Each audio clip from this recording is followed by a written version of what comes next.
TWiT News comes to you from our TWiT LastPass studios. Securing every access point in your company doesn't have to be a challenge. LastPass unifies access and authentication to make securing your employees simple and secure. Check out lastpass.com/twit to learn more. Podcasts you love. From people you trust. This is TWiT. This is TWiT News Special number 351, recorded Wednesday, March 18th, 2020, The Road to PS5. Support for TWiT News is provided by LastPass. From access to authentication to passwords, LastPass manages every entry point to your business so you can mitigate risk while improving employee productivity. Visit lastpass.com/twit to find out how they can help you. Hello, everybody.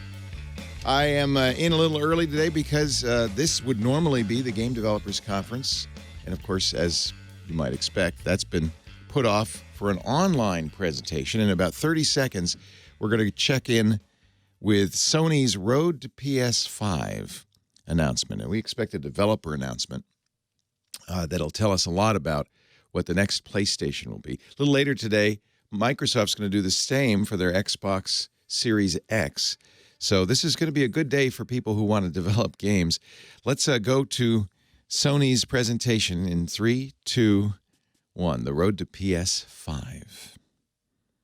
And of course, hi. Unfortunately, we had to cancel the talk that we had planned for GDC. But we do have some super exciting news about PS5. It looks like there's 4 people who better in the to bring that to you than the one and only Mark Cerny. Without further ado, over to you, Mark. Thank you, Jim. Yeah, it sounds so quiet. There will be lots of chances later on this year to look at the PlayStation 5 games. Today, I want to talk a bit about our goals for the PlayStation 5 hardware and how they influenced the development of the console. I think you all know I'm a big believer in console generations. Once every 5 or 6 or 7 years, a console arrives with substantially new capabilities. There's a lot of learning by the game developers, hopefully not too overwhelming, and soon there's games that could never have been created before. Now, it used to be that as a console designer, you'd somehow intuit what would be the best set of capabilities for the new console, and then build it in complete secrecy. I think for the PlayStation consoles, Mark that period lasted like through PlayStation 3, a powerful and groundbreaking console, but also one that caused quite a lot of heartache, as it was initially difficult to develop games for. Lead system architect. So, starting with PlayStation 4, we've taken a different approach, roughly centered around 3 principles. The first of these is listening to the developers, which is to say that a lot of what we put into a console derives directly from the needs and aspirations of the game creators. We definitely do have some ideas of our own, but at the core of our philosophy for designing consoles is that game players are here for the fantastic games, which is to say that game creators matter. Anything we can do to make life easier for the game creators or help them realize their dreams, we will do. We're expecting a device based on the 3rd generation AMD Ryzen I go to the various developers and publishers, AMD's Radeon Navi how they're doing with GPU. the current consoles and what they'd like to see. What'll be interesting to see is hardware accelerated ray tracing and, of course, 8K. The bulk of the game creators involves talking to well over 100 people at something like 24 publishers and developers. And it is incredibly valuable. This is a game By the way, console that'll be released most requested by the developers. That towards the end of this year, holidays 2020. Which we were very happy to put in the hardware, but a lot of problem solving was required. I'll be doing a deep dive on the SSD and surrounding systems later on in this talk. Yeah, as expected, an SSD keeping the drive console inside. sufficiently familiar to game developers. I think about this in terms of balancing evolution and revolution. If those heads don't move, I think they're cardboard cutouts. 1, 2, and 3, the target was a revolution each time with a brand new feature set. Tilt your head if you're not being held captive. But time for the developers to get up and running got longer with each console. In the past, I've called this time to triangle. Here's what I had for those 3 consoles. To be clear, I'm not talking about time to make a game. Developers will be ambitious, and it may take them 6 years or so to realize their vision. What I'm talking about is that dead time before graphics and other aspects of game development are up and running, and trying to minimize that. On the other hand, if we're trying to reduce that dead time to 0, that means the hardware architecture can't change at all. We're handcuffed. We need to judge for each feature what value it adds and whether it's worth the increase in developer time needed to support it.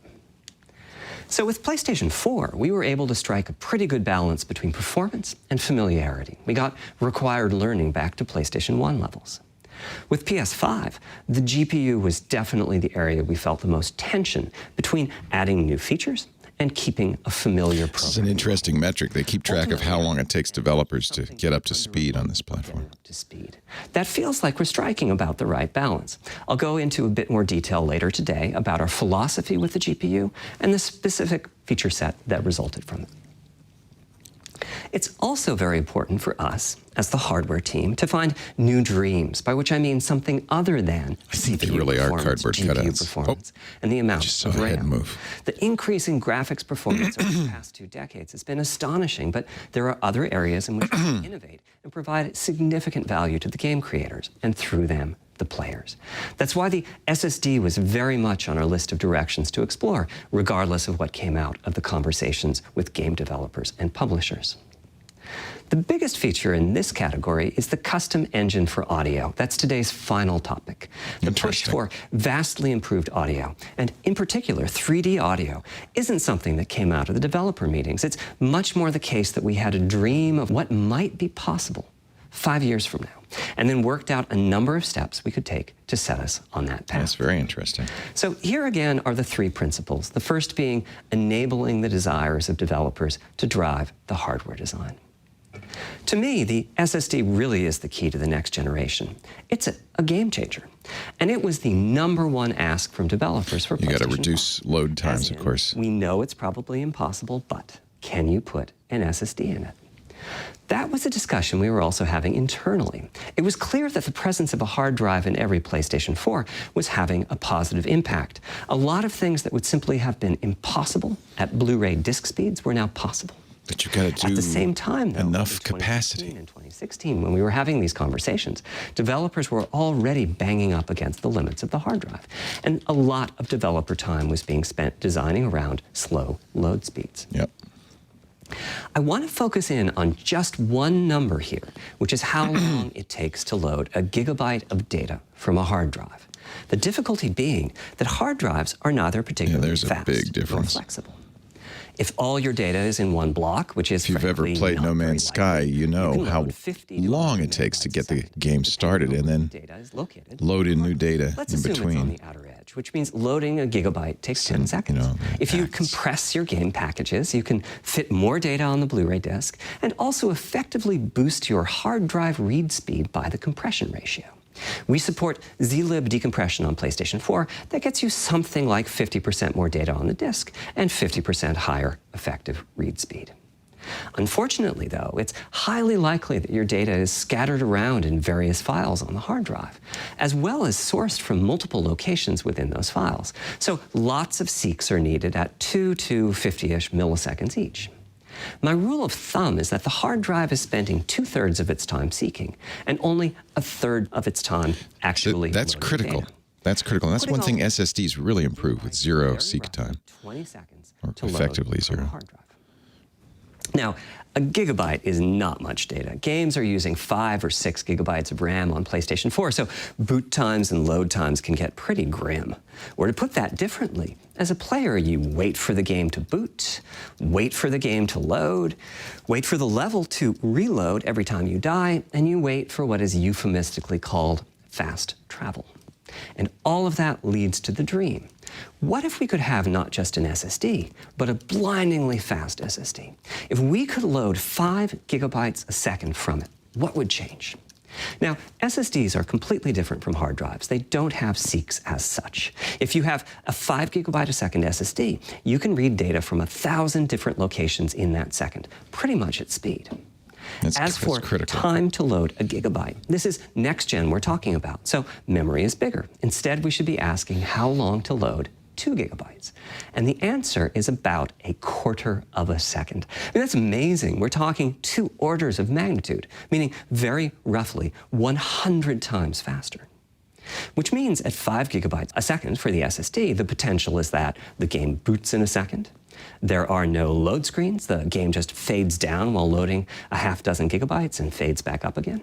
Same for a reload. You're immediately back in the action after you die. And fast travel becomes so fast it's blink and you miss it. That's important for me. As game creators, we go from trying to distract the player from how long fast travel is taking, like those Spider-Man subway rides, to being so blindingly fast that we might even have to slow that transition down. Pretty cool, right? But for me, this is not the primary reason to change from a hard drive to an SSD.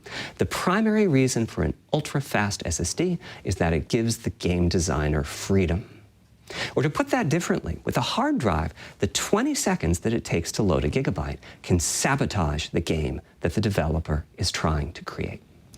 I think almost all of us in the room have experienced this, maybe in different ways. Say we're making an adventure game. It's really interesting to see them focus where we each want enough textures and models to fill memory. Game load times. Which you can do as long as you have say, a CPU or GPU elevator times. ride or a I'm sure I'll get to that, but this is the number one element.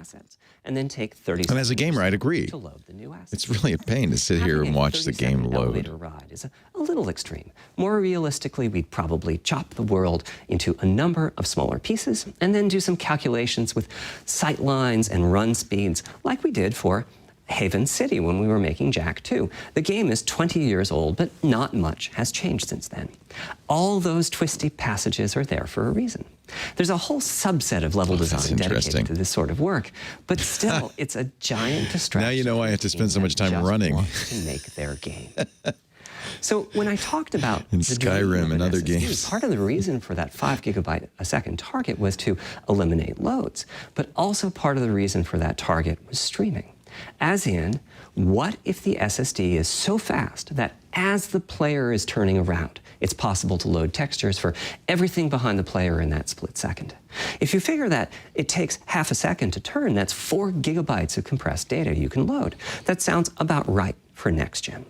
Anyway, back to the hard drive. Another strategy for increasing effective read speed is to make big sequential chunks of data.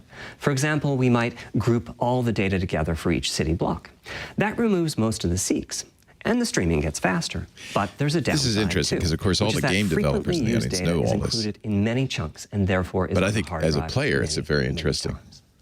Marvel's Spider-Man uses this strategy, and though it works very well for increasing the streaming speed, there's a massive duplication as a result. Some of the objects, like mailboxes or news racks, are on the hard drive 400 maybe a prelude to the price. What I'm describing here are things that had to charge more because we wanted to put an SSD in.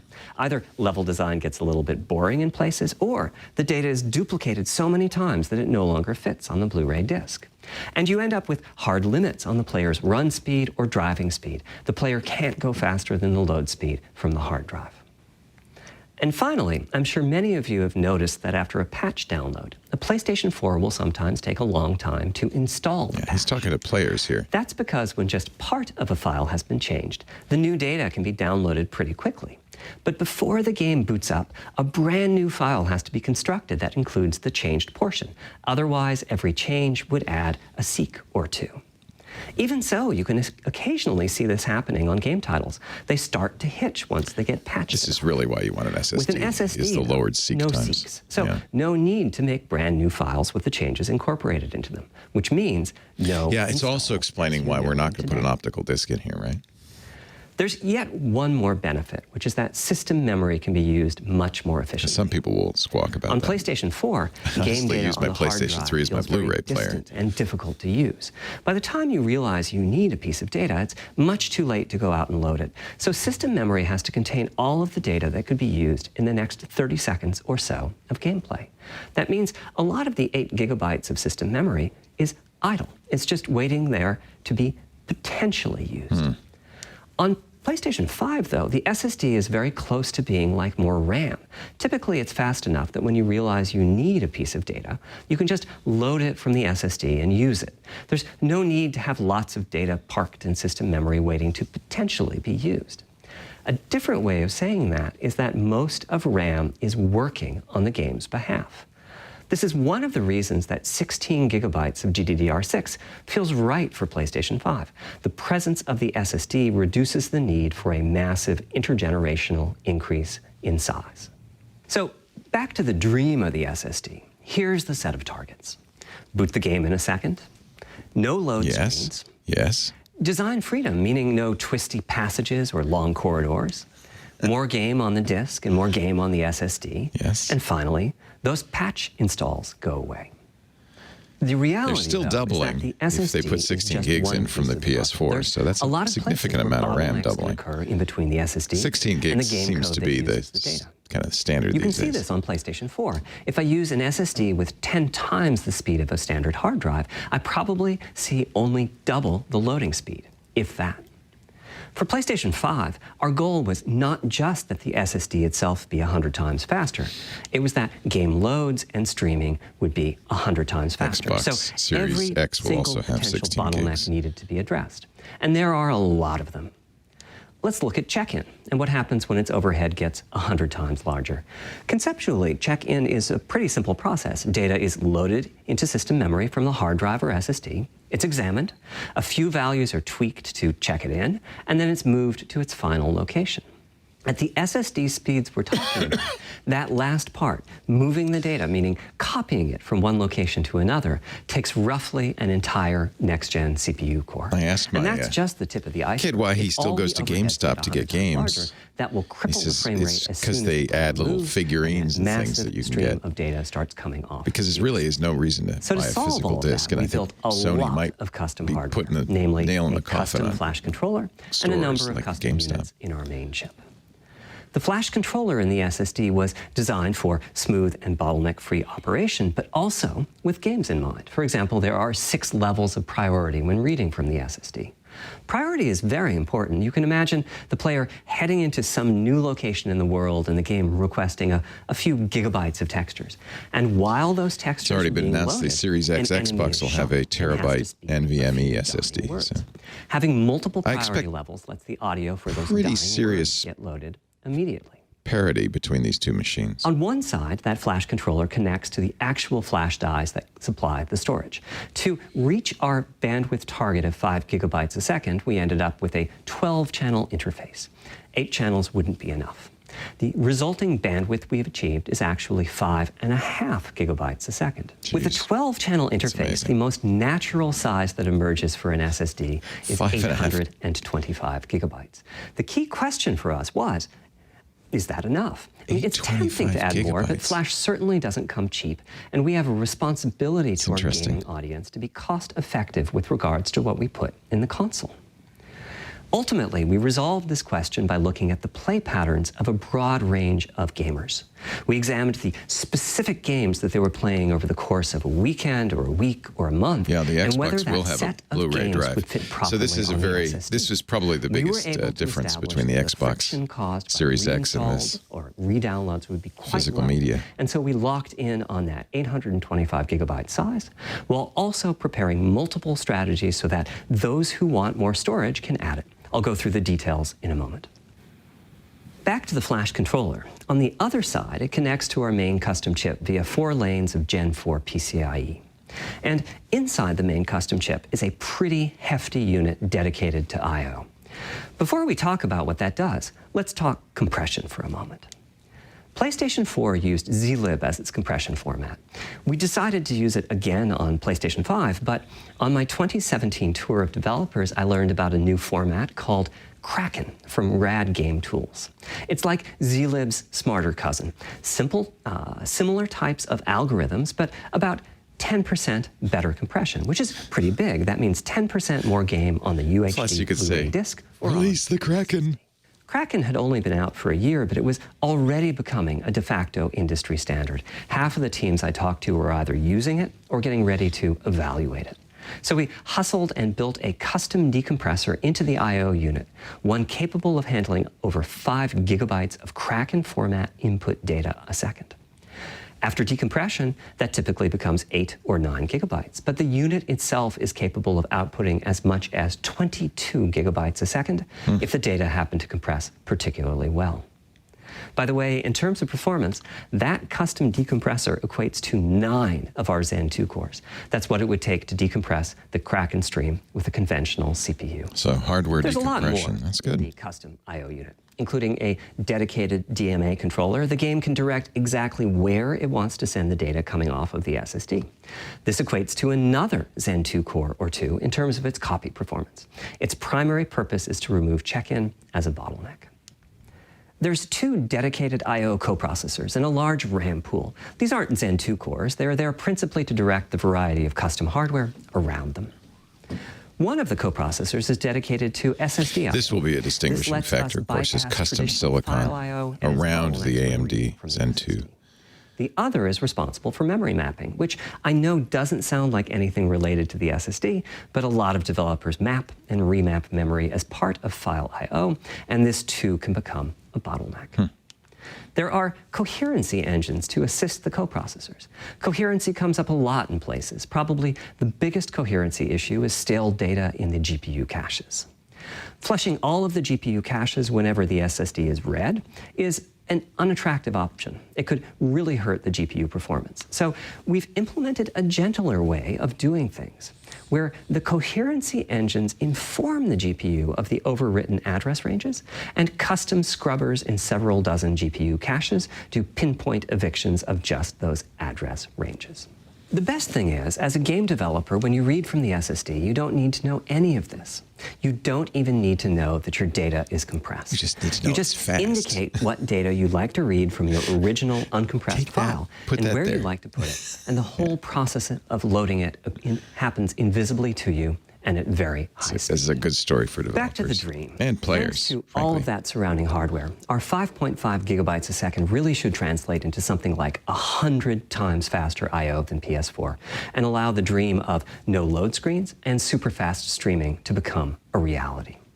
We're watching Dana Carvey, Mark Cerny, he's the chief system architect for PS5, describe the internals. This would have been a game developer conference presentation, but they're streaming it because GDC, of course, is called off. On how you're going to use it.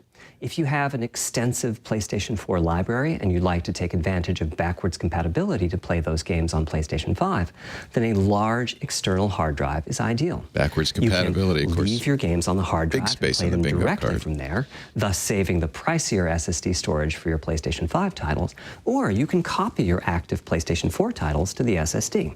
If your purpose in adding more storage is to play PlayStation 5 titles, though, ideally you would add to your SSD storage. Right. We will be supporting certain M2 SSDs. These are internal drives that you can get on the open market and install in a bay in the PlayStation 5. It'll have an M.2 bay which ones we open. support and when, I'll get to that. That's fantastic. They connect through the custom I/O unit, just like our SSD does. So they can take full advantage of the decompression, I/O coprocessors. So no external drive, that would be slow, even an SSD. An M.2 Here's internal. The catch, though. That's fantastic. That commercial drive has to be at least as fast as ours. Games that rely on the speed of our SSD need to work flawlessly with any M2 drive. When I gave the Wired interview last year, I said already that said Zen 2. We know it's a Zen 2. was faster than anything. This is what we expected, by the way. At the time, commercial M2 drives used PCIe 3.0, and 4 lanes of that cap out at 3.5 gigabytes a second. In other words, no PCIe 3.0 drive can hit the required spec. No, you need 4. M2 drives with PCIe 4.0 are now out in the market. Yep. We're getting our samples and seeing 4 or 5 gigabytes a second from them. Good. By year's end, I expect there will be drives that saturate 4.0 and support 7 gigabytes a second. Having said that, we are comparing apples and oranges, though, because that commercial M2 drive will have its own architecture, its own flash controller, and so on. Yeah. For example, the NVMe specification lays out a priority scheme for requests that the M2 drives can use. And that scheme is pretty nice, but it only has 2 Sony's going to sell custom M.2 drives. Support 6.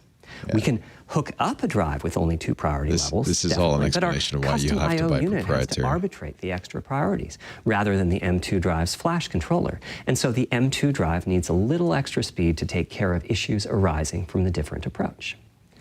That commercial drive also needs to physically fit inside of the bay we created in PlayStation 5 for M2 drives. And unlike internal hard drives, there's unfortunately no standard for the height of an M2 drive. And some M2 drives have giant heat sinks. In fact, some of them even have their own fans. Right now, we're getting M2 drive samples and benchmarking them in various ways. When games hit beta as they get ready for the PlayStation 5 launch at year-end, we'll also be doing some compatibility testing to make sure that the architecture of particular M2 drives isn't too foreign. So maybe they're just going to say it'll work with these drives, not you must use a Sony drive. We should be able to start letting you know which drives will physically fit. Okay, good. And which drive samples have benchmarked appropriately high in our testing.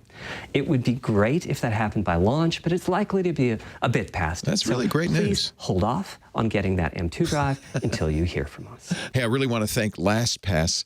Our coverage of TWiT News is provided by LastPass. Securing every access point in your business is critical. Hard for IT to both improve security without impacting employee productivity, and that's where LastPass comes in. It's more than just a password manager. It gives businesses like ours, we use it, a balance of strong security that's, and this is important, easy for your employees to use and manage. If it's inconvenient for employees, it's not going to work, right? With LastPass, employees benefit from a solution that's easy to use, but IT remains in control over every login. In fact, in more control. That's the beauty of LastPass. LastPass offers multiple solutions for business. LastPass Identity unifies password management. Of course, the core of LastPass, and always has been, I've been using it for 10 years. It's the password manager. But then you also get, in LastPass Identity, single sign-on. They've got over 1,200 SSO applications pre-integrated, gets you up and running quickly. And biometric multi-factor, not just two-factor, but multi-factor, which combines biometrics like Face ID or Touch ID and contextual intelligence to really prove that that user is the one that's supposed to be accessing that. And that's so important for you because you're giving your employees access to the most important parts of your business, your bank accounts, your books, your databases, your websites. And so it's important to protect that access while giving the employee the convenience and ease they need. It eliminates passwords. I love that, using biometrics and SSO. Your employees will never have to type a password. Secures every access point, too, from web applications to workstations and VPN, so you can manage every access point into your business. That's so important. And we use this all the time. There are over 100 policies the IT department can use to manage users at the app, individual, group, or organizational level. For instance, we require two-factor authentication from all our employees. That's sensible. We have minimum password requirements, but there's a lot more. LastPass also, and I really want to emphasize this, goes above and beyond to ensure security for everyone who uses LastPass, whether at home or at work. Of course, your data is encrypted and decrypted only at the device level. Your master password, the keys used to encrypt and decrypt, are never sent to LastPass servers. They're never accessible by LastPass, only by you. That's why I trust LastPass with everything, not just my passwords, my social security numbers, my driver's license, my passport. It's my trusted, secure enclave. And to ensure that you can continue to trust them, they engage world-class third-party security firms on a regular basis to conduct routine audits and testing of their service and their infrastructure. We use LastPass at TWiT. I use LastPass at home. I tell you what, it's the first thing I install whenever I set up a new computer, and I do that a lot. LastPass.com/TWiT. It doesn't have to be more complex to be more secure. LastPass makes identity and access management simple for you and IT to manage and easy for employees to use. LastPass.com/TWiT. Thank you, LastPass, for supporting our studio and supporting our ongoing coverage of tech news. Okay, back to our fantastic news. Balancing that you can add your own M.2 drive into the internal definitely a recurring PS5 with the GPU. We need new GPU features and capabilities. If we only have more performance, it's not really a new generation of console. Of course, many of these capabilities result in more performance. That's part of why a PlayStation 5 teraflop is more powerful than a PlayStation 4 teraflop. But we aren't just looking for the performance. We also need the ability to do something with the GPU that could not have been done before. And we need higher performance per watt. Every time we double the performance of some GPU component, we don't want to find out we've doubled the power consumed and the heat produced. But at the same time, we have to make sure the GPU can run PS4 games, and we have to ensure that the architecture is easy for the developers to adopt. Now, backwards compatibility was handled masterfully by AMD. They treated it as a key need throughout the design process. As our solution to adding new features without blindsiding developers, we made sure that if there were new significant features, it would be optional to use them. The GPU supports ray tracing, but you don't have to use ray tracing to make your game. Microsoft and Sony are really going to make sure there's backward compatibility. You can release your on first these game new on machines. PlayStation 5 without making any use of them. Before I get into the capabilities of the GPU, I'd like to make clear 2 points that can be quite confusing. First, we have a custom AMD GPU based on their RDNA 2 technology. What does that mean? AMD is continuously improving and revising their tech. For RDNA 2, their goals were, roughly speaking, to reduce power consumption by re-architecting the GPU to put data close to where it's needed, to optimize the GPU for performance, and to add a new, more advanced feature set. But that feature set is malleable, which is to say that we have our own needs for PlayStation, and that can factor into what the AMD roadmap becomes. So collaboration is born. If we bring concepts to AMD that are felt to be widely useful, then they can be adopted into RDNA 2 and used broadly, including in PC GPUs. If the ideas are sufficiently specific to what we're trying to accomplish, like the GPU cache scrubbers I was talking about, then they end up being just for us. If you see a similar discrete GPU available as a PC card at roughly the same time as we release our console, that means our collaboration with AMD succeeded in producing technology useful in both worlds. It doesn't mean that we as Sony simply incorporated the PC part into our console. This continuous improvement in AMD technology means it's dangerous to rely on teraflops as an absolute indicator of performance, and CU count should be avoided as well. In the case of CPUs, we all understand this. The PlayStation 4 and PlayStation 5 each have 8 CPUs, but we never think that meant the capabilities and performance are equal. It's the same for CUs. For one thing, they've been getting much larger over time. Adding new features means adding lots of transistors. In fact, the transistor count for a PlayStation 5 CU is 62% larger than the transistor count for a PlayStation 4 CU. Second, the PlayStation 5 GPU is backwards compatible with PlayStation 4. What does that mean? One way you can achieve backwards compatibility. We should have put this in the bingo card for sure. Chipset Backwards compatibility. Like we did with some PlayStation 3s. But that's, of course, extremely expensive. A better way is to incorporate any differences in the previous console's logic into the new console's custom chips. Meaning that even as the technology evolves, the logic and feature set that PlayStation 4 and PlayStation 4 Pro titles rely on is still available in backwards compatibility modes. VLSI, One advantage of this strategy is that once backwards compatibility is in the console, it's in. It's not as if a cost down will remove backwards compatibility like it did on PlayStation 3. It's not software. Achieving this unification of functionality took years of efforts by AMD, as any roadmap advancement creates a potential divergence in logic. Running PS4 and PS4 titles at boosted frequencies has also added complexity. The boost is truly massive this time around, and some game code just can't handle it. Testing has to be done on a title-by-title basis. Results are excellent, though. We recently took a look at the top 100 PlayStation 4 titles as ranked by playtime, and we're expecting almost all of them to be playable at launch on PlayStation 4. Interesting. Not all. Almost all of them. With regards to new features, compatible. as I said, our strategy was to try to break new ground, but at the same time not to require use of the new GPU capabilities. That's a drawback of hardware For more than a decade, compatibility GPUs versus have emulation. A restriction on game engines. Software handles vertex processing, but for the most part, dedicated hardware is responsible for the triangles and other geometry that the vertices form.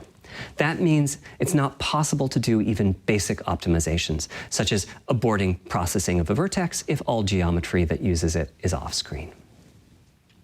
PlayStation 5 has a new unit called the Geometry Engine, which brings handling of triangles and other primitives under like full the hardware in the control. PS5 is very similar to the Xbox Series X. They're going to focus on custom silicon as being their differentiator. No more capable than the Looks like it'll be the same AMD third-gen processor. It'll be this very similar AMD Simple usage GPU. could be performance optimization, Same such amount as of RAM. removing backfaced or off-screen vertices and triangles.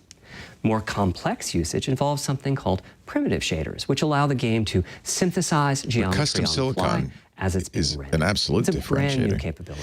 I don't think gamers Using care that primitive much about shaders that. on PlayStation 5 This is will aimed at allow for developers. a broad variety of techniques, including smoothly varying level of detail, addition of procedural gamers want their detail game to look good, but close-up ultimately objects, it's which and games you can improvements to play. particle effects and other visual special effects. Another major new feature of our custom RDNA 2-based GPU is ray tracing, using the same strategy as AMD's upcoming PC GPUs. The CUs contain a new specialized unit called the intersection engine, which can calculate the intersection of rays with boxes and triangles. To use the intersection engine, first you build what is called an acceleration structure. It's data in RAM that contains all of your geometry. There's a specific set of formats you can use. They're variations on the same BVH concept. Then, in your shader program, you use a new instruction that asks the intersection engine to check a ray against the BVH. While the intersection engine is processing the requested ray triangle or ray box intersections, the shaders are free to do other work. Having said that, the ray tracing instruction is pretty memory intensive, so it's a good mix with logic-heavy code. There's of course no need to use ray tracing. PS4 graphics engines will run just fine on PlayStation 5. But it presents an opportunity for those interested.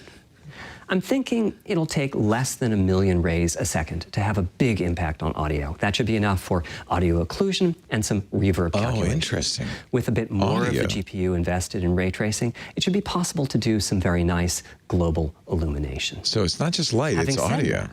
Adding ray-traced shadows and reflections to a traditional graphics engine could easily take hundreds of millions of rays a second, and full ray tracing could take billions.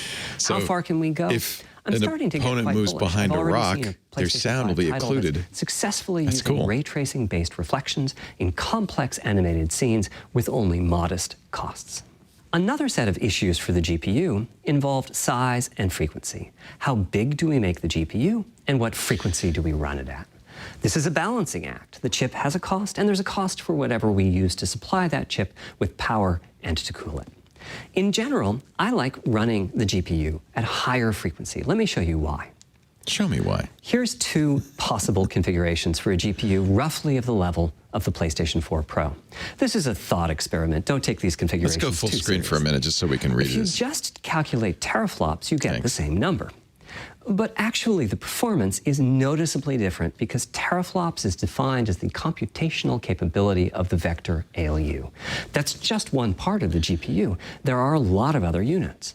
And those other units all run faster as the when chat the room has GPU pointed out, frequency is higher. The Microsoft 33% higher frequency. GPU is a 12 rasterization teraflop goes engine. 33% faster. He hasn't Processing mentioned this the command yet. buffer goes that I much would guess faster. it's exactly the the L2 same. and other caches have that much higher bandwidth, and so on. About the only downside is that system memory is 33% further away in terms of cycles. But the large number of benefits more than counterbalance that. As a friend of mine says, a rising tide lifts all boats. Also, it's easier to fully use 36 CUs in parallel than it is to fully use 48 CUs. When triangles are small, it's much harder to fill all those CUs with useful work. So there's a lot to be said for faster, assuming you can handle the resulting power and heat issues, which frankly, we haven't always done the best job at. Part of the reason for that is, historically, our process for setting CPU and GPU frequencies has relied on some heavy-duty guesswork with regards to how much electrical power games will consume and how much heat will be produced as a result inside of the console. Power consumption varies a lot from game to game.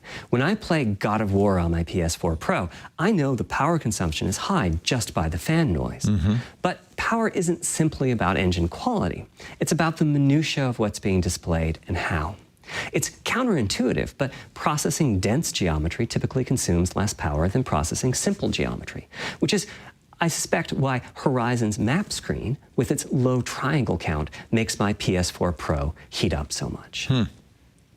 Our process on previous consoles has been to try to guess what the maximum power consumption during the entire console lifetime might be, which is to say, the worst case scene in the worst case game, and prepare a cooling solution that we think will be quiet at that power level. If we get it right, fan noise is minimal.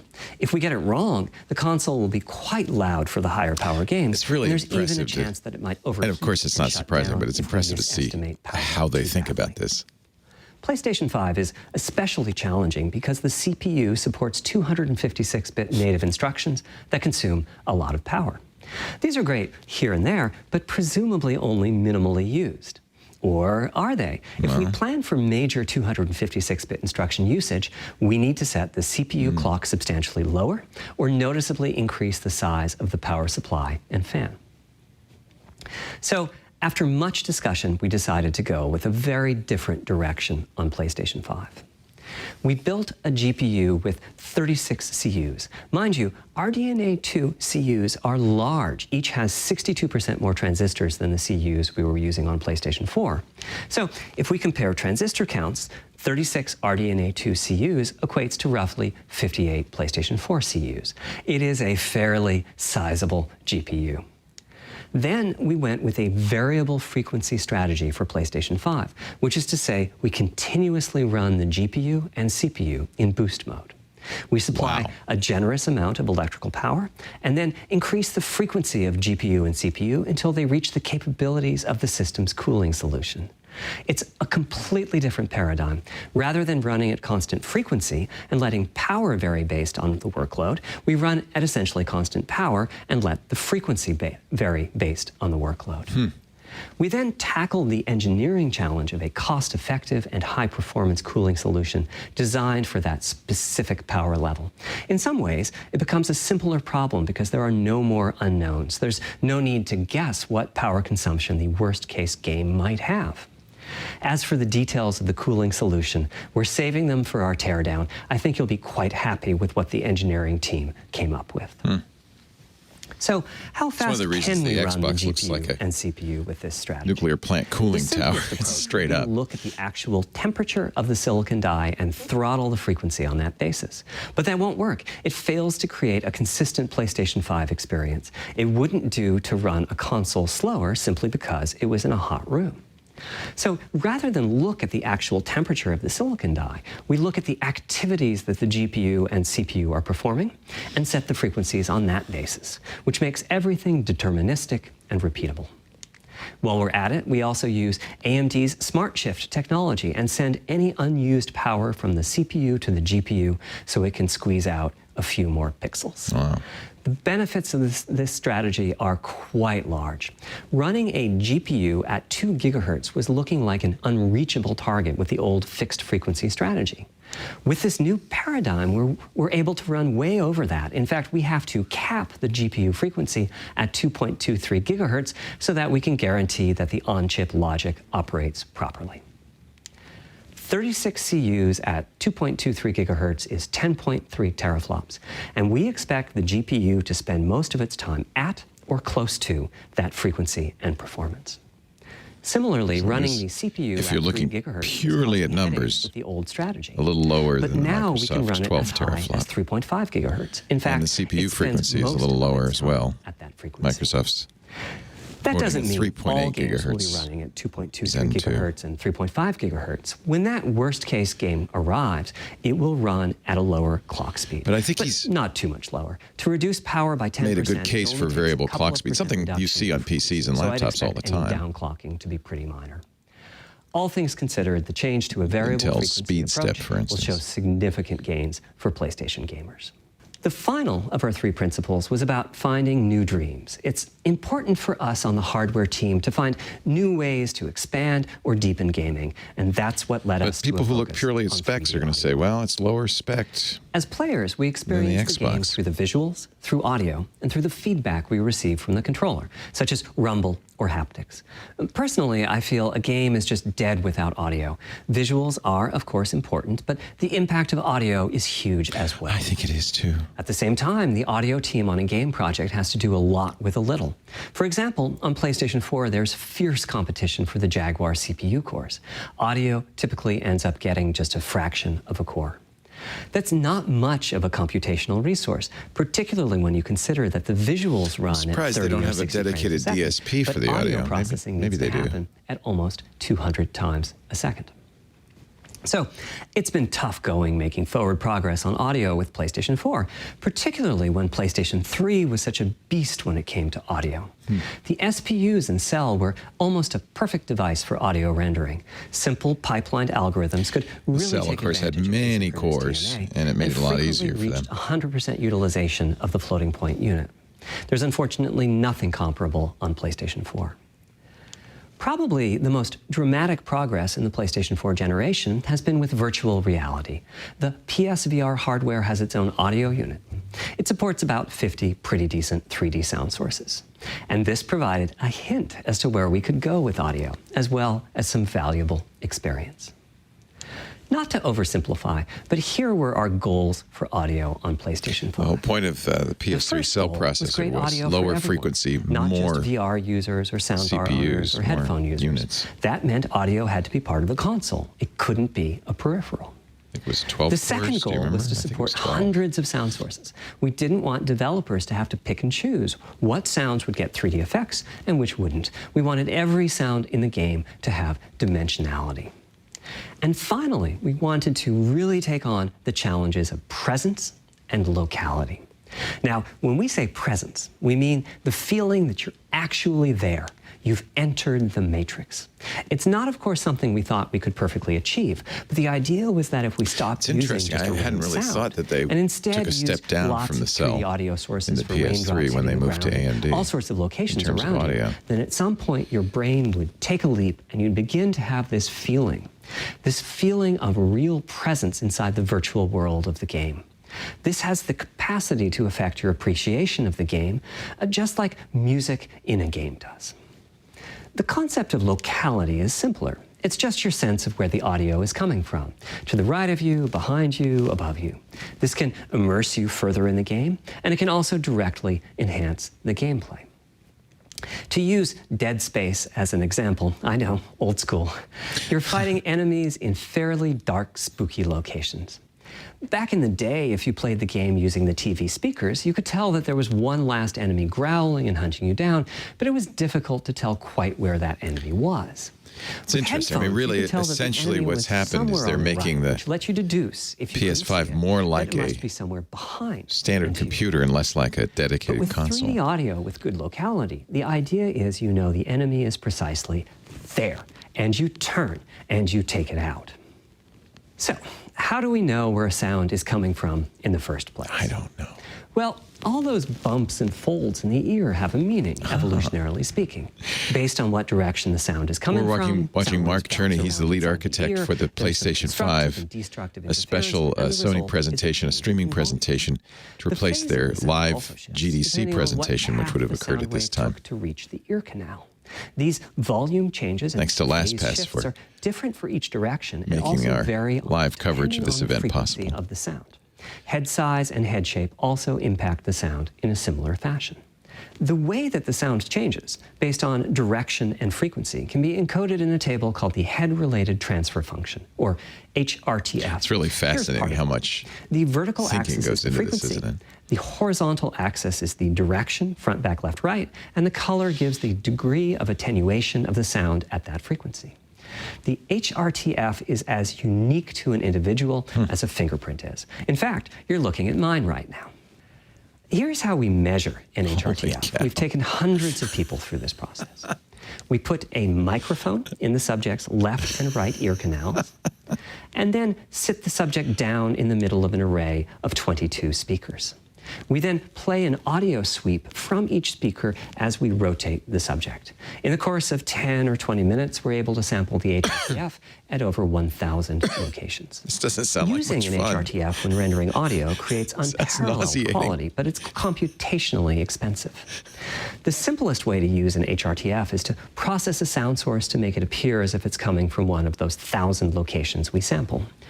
Unfortunately, the processing has to be done in frequency domain rather than time domain, so there's multiple fast Fourier transforms needed for every sound source for every audio tick. That's a lot of multiplies. This computational complexity was the determining factor for our strategy. That's why you used the DSP. We had to bite the bullet and design and build a custom hardware unit for 3D audio. Collectively, we're referring to the hardware unit and the proprietary algorithms we run on it as Tempest 3D Audio Tech. The meaning of 3D audio and technology should be pretty obvious here. As for Tempest, I feel it really reflects our goals with audio. It suggests a certain intensity of experience and also hints at your presence. Isn't that spatial? We're calling the hardware unit that we built the Tempest engine. It's based on AMD's GPU technology. We modified a compute unit in such a way as to make it very close to the SPUs in PlayStation 3. Remember when I said that they were ideal for audio? So the Tempest engine has no caches, just like an SPU. All data access is via DMA, just like an SPU. Our target was that it would have more power than a CPU, thanks to the parallelism that a GPU can achieve, and that it would be more efficient than our GPU, thanks to the SPU-like architecture. The goal being to make possible near 100% utilization of the CU's vector units. SPU stands for Synergistic Processing Unit, a term Sony coined for the PlayStation 3. All 8 Jaguar cores in the PlayStation 4 combined. If we were to use the same algorithm, as it turned out, very few games use the SPU on the PS3. 5,000 sound sources. But of course, we want to use more complex algorithms, and we don't need anything like this. Is always the knock on the PS3. It was very difficult to write software for. It would have been wonderful if a simpler strategy, such as using Dolby Atmos peripherals, could have achieved our goals, but we wanted 3D audio for all, not just those with licensed soundbars or the like. Also, we wanted many hundreds of sound sources, not just the 32 that Atmos supports. And finally, we wanted to be able to throw an overwhelming amount of processing power at the problem, and it wasn't clear what any peripheral might have inside of it. In fact, with the Tempest engine, we've even got enough power that we can allocate one of the things he's going to hit at. To the extent that he's got to convince developers that unlike the reverb and other PS3 SPU, this can be developed for you. You can use this. High bandwidth. So watch, but the primary say something about that, I hope. The Tempest engine remains 3D audio. Now, 3D audio is a major academic research topic. It's safe to say that no one in the world has all of the answers. And the set of algorithms that has to be invented, tuned, or implemented to realize our vision for 3D audio is immense. For example, use of HRTFs in games is quite complex. Before, I talked about making a sound source appear as if it's coming from one of those 1,000 HRTF sample locations. But for high-quality 3D game audio, we have to handle other possibilities. The sound source might not be at one of the 1,000 HRTF sample locations, so we have to blend the HRTF data from the closest locations that we have sampled. The sound source might be moving, which needs very special handling as that blend keeps changing, and that can cause phase artifacts in the resulting audio. Or the sound source might have a size to it, meaning it should feel as if it's coming from an area rather than a single point.